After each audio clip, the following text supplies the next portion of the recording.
हस्बे मामूल सबसे कबल उसूल हदीस पर हम गुफ्तगू करेंगे। और गुज़श्ता दरस में हमने, आपको याद होगा कि अहादीस के दरमियान अगर बज़ाहिर तज़ाद नज़र आए तो किस हदीस पर अमल किया जाएगा, उस पर हमने गुफ्तगू की थी। तो आज जो उसूल हदीस है वो है एक सही हदीस और एक मकबूल हदीस। इसके अंदर फ़र्क होता है, सही हदीस और मकबूल हदीस, इन दोनों में फ़र्क है। ये ज़रूरी नहीं कि जो सही हदीस है वो मकबूल भी हो, और ऐसा भी मुमकिन है कि जो सही हदीस है वो मकबूल भी हो। ये भी मुमकिनात में से। तो ये कुछ लोग जो हैं वो इस तरह भी लोगों को वरगला देते हैं कि ये देखें जी, ये बात तो सही हदीस में आई है जो आपके मामूलात के बरखिलाफ है। तो हमारा वो शख्स, वो फ़र्द जो इल्म हदीस से, उलूम हदीस से, उसूल हदीस से ना बलद होता है, ना वाकिफ़ होता है, तो वो कंफ्यूज हो जाता है। वो कहता है कि वाकई ये बात तो सही हदीस में आई है और हमारा मामूल इसके बरखिलाफ है। तो ये कायदा ज़हन में रखना चाहिए कि जो हमारे मामूलात अहले सुन्नत हैं वो सही हदीस के साथ साथ मकबूल हदीस से भी उनका इस्तेमाल किया गया है। अब ज़रूरी नहीं कि जो सही हदीस हो वो मकबूल भी हो। तो ये फ़र्क जो है ये ज़हन में रखना चाहिए। ये देख कर के ये सही लिखा हुआ है, आजकल नेट है ना, वो साथ ही हदीस का स्टेटस भी आ जाता है, तो वो लोग कहते हैं देखें जी ये हदीस तो सही है लेकिन आपका अमल इस पे नहीं है, आपका फ़लाँ अक़ीदा, फ़लाँ आपका मामूल जो है वो इसके बरखिलाफ़ है। तो ये ज़हन में उलझन नहीं आनी चाहिए और ये यकीन कामिल होना चाहिए अपने अक़ीदे पर, अपने मामूलात पर, कि हो सकता है कि जो हमारा मामूल है वो जिस हदीस से लिया गया है वो हदीस ये सही तो हो लेकिन ये मकबूल ना हो, और हमारा अमल जो है ये मकबूल हदीस से लिया गया। इसी तरह दूसरा इसका एक पहलू ये भी है कि बाज़ मर्तबा लोग कह देते हैं कि जी फ़लाँ मसले पर तो इतनी हदीसें हैं, कसीर तादाद में मौजूद हैं, तो आपका जो मामूल है उस पर तो या मिलती नहीं है बज़ाहिर, या है तो वो बहुत कम है। तो बाज़ हमारे लोग इससे भी मरऊब हो जाते हैं कि लें जी फ़लाँ के मौक़े पर तो सैकड़ों अहादीस हैं। तो अमल जो है उसका ताल्लुक कसरत अहादीस पर भी नहीं है, उसका ताल्लुक जो है वो मकबूल हदीस पर है। ये बड़ा अहम नुक्ता है। ये चूंकि थोड़ा सा समझने वाला मजमून होता है लेकिन ये हमने लाजमी बयान करना होता है। थोड़ी सी तवज्जो फरमाएंगे तो इंशाअल्लाह ज़हनों में उतर जाएगा कि एक तरफ कसीर हदीसें हैं एक मौक़िफ़ पर और दूसरे मौक़िफ़ पर एक या दो हदीसें मिलती हैं। तो अब बज़ाहिर आम बंदा क्या सोचेगा, वो कहेगा जी कसीर हदीसों पे अमल होना चाहिए, लेकिन ये कानून किसी भी उसूल हदीस की किताब के अंदर आपको नहीं मिलेगा कि अहादीस का कसीर तादाद में होना उस पर अमल करने के लिए लाजमी और ज़रूरी है। अब बाज़ औक़ात ऐसे भी होता है कि हदीस एक ही होती है वो रिपीट बहुत मर्तबा हो जाती, तो उसको गिनती बढ़ाने में शुमार कर लिया जाता है। अब एक ही हदीस है, वो अगर एक ही किताब में दर्जनों मर्तबा आई है तो उसका जो वेट है वो दर्जनों वाला नहीं होगा, वो एक ही हदीस वाला होगा। और दूसरा इसका पहलू ये है कि एक ही हदीस है और वो आई सैकड़ों जगह पे है, लेकिन उसका रावी एक ही है, उसका रावी बयान करने वाला एक ही है।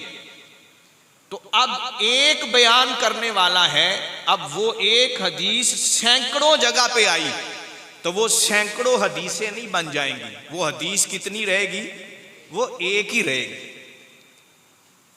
तो यहां भी मुगालता बाज लोग डाल देते हैं कि ये देखें फुला मसले पर तो सैकड़ों अहादीस हैं, तो अब ये भी तो देखना है कि जो सैकड़ों का वेट और वजन है वो हदीस की रिपीट होने पर नहीं होता, बल्कि उनकी रावियों की तादाद की वजह से होता है कि इसके रावी कितने हैं। रावी जितने ज्यादा होंगे तो उसका वजन उसी तरह बढ़ेगा। अब इमाम बुखारी ने एक हदीस को बुखारी के अंदर 16 बार भी बयान किया है,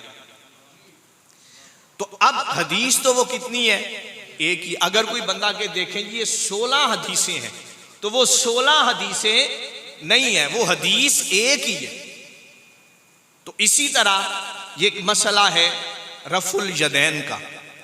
अब रफुल यदैन के जो करने वाले लोग हैं वो कहते हैं जी सैकड़ों अहादीस जो हैं वो रफुल यदैन करने वाली मिलती है, लेकिन जब उनके रावियों को देखा जाए तो उनके रावी उतनी तादाद में नहीं है।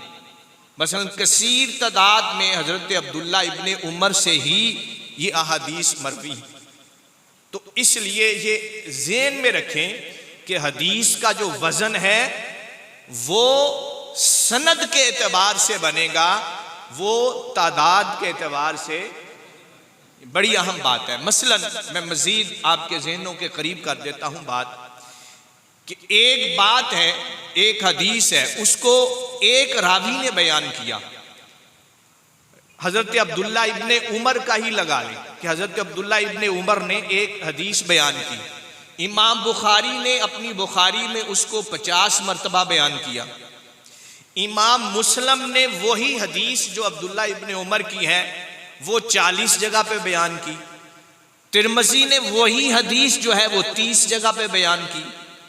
निसाई इब्ने माजा ने, अबू दाऊद ने वही हदीस दर्जनों मर्तबा बयान की।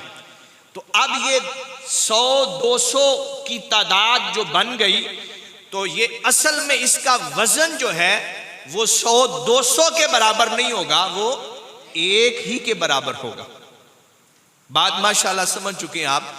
तो उसका वजन, इसलिए कसरत तादाद जो है हदीस की वो भी किसी अमल के लिए कारगर साबित नहीं होती। सनद को देखा जाएगा। हां, अगर एक ही हदीस का है, उसको हजरत अब्दुल्ला इब्ने उमर ने भी बयान किया, उसको हजरत अब्दुल्ला इब्ने जुबैर ने भी बयान किया, हजरत अब्दुल्ला इब्ने मसूद ने भी बयान किया, हजरत अबू हुरैरा ने भी बयान किया, 20, 30, 40 रावियों ने बयान किया, लेकिन वो हदीस हर मुहद्दिस ने एक एक बारी बयान की। सियासिता में एक एक बार ही बयान हुई। अब ये तादाद में तो कम है, लेकिन चूंकि इसकी रावी ज्यादा हो गए हैं, तो वो जो सैकड़ों की तादाद में हदीस थी जिसका एक ही रावी था, उस हदीस पर अगरचे तादाद में ये कम है, लेकिन रावियों के ज्यादा होने की वजह से ये मकबूल होगी और इसी पर अमल किया जाएगा। एक बड़ा अहम तरीन जो है ये मसला है सही हदीस और मकबूल हदीस। मकबूल हदीस के लिए कुछ हमने कवायद पीछे बयान किए थे, और एक अहम तरीन कायदा जो है वो हमने ये बयान कर दिया कि मकबूल हदीस क्या है। इस तरह करके कोई दिखा दे, ये देखो जी ये सही हदीस है, तो उस पे आंखें बंद करके तजब्जुब का शिकार नहीं हो जाना कि जी हदीस भी सही है, हमारा अमल इस पे क्यों नहीं। तो ये यकीन रखना चाहिए, एक तरजीह देने वाला 14वीं सदी का बंदा है और एक हदीस को तरजीह देने वाला कुरूने उला का ताबई, जिसकी बशारत नबी दो जहां सल्लल्लाहु अलैहि वसल्लम ने अपनी हदीस में अता फरमाई है, वो इमाम आजम अबू हनीफा है। एक हदीस को तरजीह दे रहा है 14वीं सदी का बंदा, और एक हदीस को तरजीह दे रहा है इमाम आजम अबू हनीफा जैसा, तो फिर मकबूल 14वीं सदी बंदे की तरजीह नहीं होगी, बल्कि तरजीह मकबूल होगी हजरत इमाम आजम अबू हनीफा रहमतुल्लाह अलैह। ये भी तो वजन करता है ना कि इसको तरजीह देने वाला कौन है। तो इसलिए ये चीज जो है ये ज़हन में रखनी चाहिए। कोई भी हदीस है वो उसके मौजू एक ही मौजू पे हो और उसके अंदर दीगर जो अहादीस को अगर देखा जाए तो उसमें बज़ाहिर तज़ाद मालूम होता है, तो हदीस को तरजीह देने के उसूलीन कहते हैं कि 50 असबाब हैं। कितने असबाब हैं?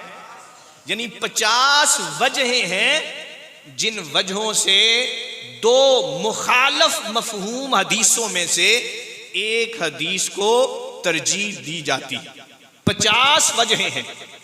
अब जो 50 वजहें जानता है, इतना माहिर हदीस हो, हदीस पे उसकी इतनी कमांड हो, और हदीस जानने के लिए सिर्फ हदीस का इल्म ही होना जरूरी नहीं है, उसके लिए दीगर उलूम का होना भी जरूरी है।